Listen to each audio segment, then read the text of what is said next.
क्या आप एक होस्टिंग के लिए, वेबसाइट के लिए सोच रहे हैं और आप डिसाइड नहीं कर पा रहे हैं कि होस्टिंग खरीदते समय हमें किन-किन बातों का ध्यान में रखना पड़ेगा? तो इस वीडियो के आखिरी तक ज़रूर बने रहिएगा। मैं आपको बताऊँगी कि किस तरह से होस्टिंग आप खरीदते समय किन-किन बातों का आप ध्यान में रख सकते हैं। जी हाँ, मेरा नाम प्रीति वर्मा है और मैं डिजिटल स्रोत की रचयिता हूँ। मैं एक वेब डेवलपर भी हूँ। आज मैं आपको बताने वाली हूँ स्टेप बाय स्टेप कि वेब होस्टिंग अगर हम खरीदते हैं तो हमें किन-किन बातों को, किन-किन स्टेप को ध्यान में रखना पड़ेगा ताकि हम एक अच्छा वेब होस्टिंग चूज़ कर सकें। तो सबसे पहले मैं अपना स्क्रीन शेयर करती हूँ ताकि आप लोगों को आसानी से बता सकूँ कि आखिर हम किन-किन बातों को ध्यान में रख के हम अपना वेब होस्टिंग खरीद सकते हैं। Choose the right web hosting. तो सबसे पहले हमें यह डिसाइड करना होगा कि हमें वेबसाइट किस तरह का चाहिए, हमें किस चीज़ के लिए ज़रूरत है, जिसमें सबसे पहले आपको अपना वेबसाइट का टाइप आइडेंटिफाई करना कि आपको किस लिए वेबसाइट में आपको अपने बिजनेस के लिए बनाना है, आपको पर्सनल वेबसाइट बनाना है या फिर आपको ई कॉमर्स का वेबसाइट बनाना है, वह सबसे पहले आपको आइडेंटिफाई करना पड़ेगा क्योंकि बहुत से टाइप के वेबसाइट होते हैं। आप ब्लॉगिंग के लिए वेबसाइट बना रहे हैं। दूसरे नंबर पे आता है आपका ट्रैफिक वैल्यू। आपका कितना ट्रैफिक आ पाएगा, आप जिस टाइप का वेबसाइट बना रहे हैं उसमें आपको कितना ट्रैफिक आएगा, उसको आपको ध्यान में रखना पड़ेगा। 3 नंबर पे आपको अपने बजट का ध्यान में रखना पड़ेगा। 4 नंबर पे आता है कि आपको होस्टिंग का रिक्वायरमेंट क्या है? क्योंकि बहुत सारे तरह के होस्टिंग होते हैं। सिंगल वेबसाइट का भी होता है, मल्टीपल वेबसाइट का भी होता है, तो यह आपको बिज़नेस वेबसाइट होता है, तो इस बात को आपको ध्यान में रखना होगा। और 5वां नंबर पे इन सभी को आप नैरो करके, डाउन करके देखिए। फिर आपको अपने वेब होस्टिंग के लिए आप होस्टिंग जब खरीदिएगा, तो आपको समझ में आएगा कि मेरे को किस चीज़ का ज़रूरत है, आखिर ज़रूरत किस चीज़ का है? कौन-सा वेबसाइट मुझे बनाना है जिसके लिए मुझे होस्टिंग का तो सबसे पहले आपको इस बात का इसके लिए आपको क्लियर होना पड़ेगा कि आखिर आप किस तरह का वेबसाइट बनाना चाहते हैं या फिर बनवाना चाहते हैं। तो यह तो एक हो गया। 2 नंबर पे जब हम आएँगे तो type of web hosting. Web hosting बहुत तरह के होते हैं, जिसमें 5 टाइप मैं निकाल के लेके आई हूँ। एक होता है शेयर होस्टिंग। शेयर होस्टिंग जो होता है एक बिज़नेस हो हम खरीद लेते हैं, बिज़नेस होस्टिंग खरीद लेते हैं, उसपे बहुत सारा किसी और के होस्टिंग पे हम अपना वेबसाइट बनाते हैं, उसे हम शेयर होस्टिंग कहते हैं। दूसरा आता है वीपीएस होस्टिंग। 3 नंबर पे आता है क्लाउड होस्टिंग। 4 नंबर पे आता है सर्वर, डेडिकेटेड सर्वर। क्या आपको अपना डेडिकेटेड सर्वर चाहिए? उस तरह का होस्टिंग चाहिए आपको या फिर आपको वर्डप्रेस का होस्टिंग चाहिए। तो यह जो 5 तरह है, इसे आपको होस्टिंग का टाइप देखना पड़ेगा कि हमको आखिर इसमें वर्डप्रेस का चाहिए या फिर सर्वर कौन सा होस्टिंग है उसे डिसाइड करना, क्लाउड होस्टिंग चाहिए या फिर वीपीएस चाहिए या शेयर होस्टिंग चाहिए।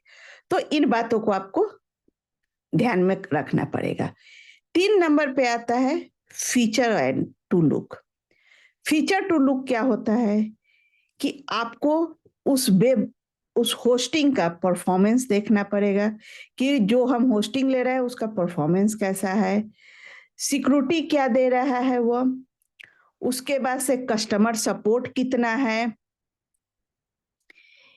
इजी यूज कर सकते हैं कि नहीं उसे, और सर्विस का बैकअप क्या है।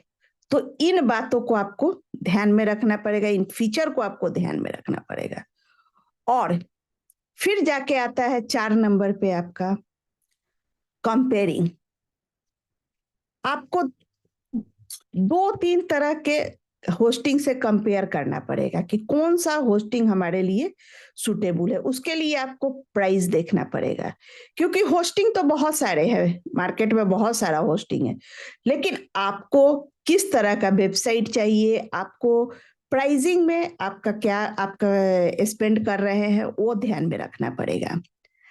आपको परफॉर्मेंस का ध्यान रखना पड़ेगा, सिक्योरिटी का आपको ध्यान रखना पड़ेगा कि जो हम होस्टिंग ले रहे हैं उसका सिक्योरिटी कैसा है, और आपको स्टेबिलिटी का ध्यान में रखना होगा।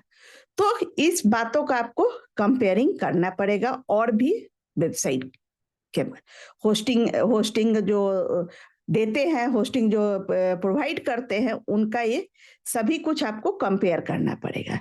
अब 5 नंबर पे आता है कस्टमर रिव्यू एंड रिपोर्टेशन। इसमें क्या है कि हमें रिसर्च करना पड़ेगा कि कस्टमर का रिव्यू क्या है। जो भी हम वेबसाइट ले रहे हैं उसमें कस्टमर का रिव्यू पहले हम देखेंगे, उसके बाद से हम उसका फीडबैक देखेंगे कि कंसिस्टेंसी है कि नहीं उसके फीडबैक में। 3 नंबर पे हम देखेंगे, चेक करेंगे कि क्या लोग उसे खरीद रहे हैं और उस पे बराबर फीडबैक दे रहे हैं या नहीं। 4 नंबर पे हम देखेंगे कि उसका रिसेंट जो रिव्यू है वह किस तरह से है, क्योंकि रिव्यू हो सकता है पहले उस होस्टिंग का बहुत ही अच्छा हो, और अब जाके जब आप ले रहे हैं तब जाके उसका रिव्यू कम हो गया हो, वो उसका परफॉर्मेंस कम हो गया हो, उसका सिक्योरिटी में कुछ प्रॉब्लम आ गया हो। तो इसलिए आपको रिसेंट रिव्यू देखना बहुत ही जरूरी है। हो सकता है वह पहले अच्छा नहीं हो, अब जाके अच्छा हो गया हो। तो उन सब बातों को आपको ध्यान में रखना पड़ेगा। 5 नंबर पे आता है वेरीफाई कीजिए कि कस्टमर सपोर्ट कैसा है। अगर कोई आपके जान पहचान वाले लिए हैं वह वेब होस्टिंग, तो आप उनसे पूछिए कि कस्टमर का सपोर्ट कैसा है।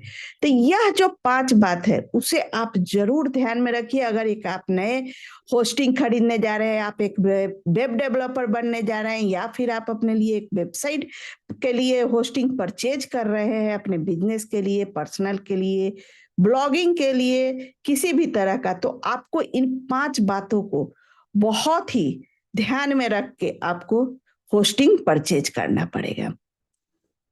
तो आज आप जाने कि अगर हम होस्टिंग को परचेज करते हैं तो हमें किन किन बातों को ध्यान में रखना चाहिए, हम क्या क्या क्राइटेरिया। ऐसा नहीं है कि वो बोल दिया हमको कि बहुत ही अच्छा ये होस्टिंग है तो हम ले लिए, नहीं, आप खुद से उस पर रिसर्च कीजिए, और रिसर्च करके तभी आप होस्टिंग लीजिए। तो इन बातों को आपको ध्यान में रखना होगा। तो वेबसाइट से जुड़ी हुई और भी जानकारी मैं लेकर आती हूँ और आती रहूंगी। अगर आपने मेरे चैनल को अभी तक सब्सक्राइब नहीं किया है तो सब्सक्राइब कीजिए और बेल आइकन दबा दीजिए, ताकि जो भी मैं नया वीडियो अपलोड करूं उसका नोटिफिकेशन आपके पास आए और आप उसे देख सकें। वीडियो आपको कैसा लगा, अगर यूजफुल लगा तो कमेंट में जरूर बताइएगा।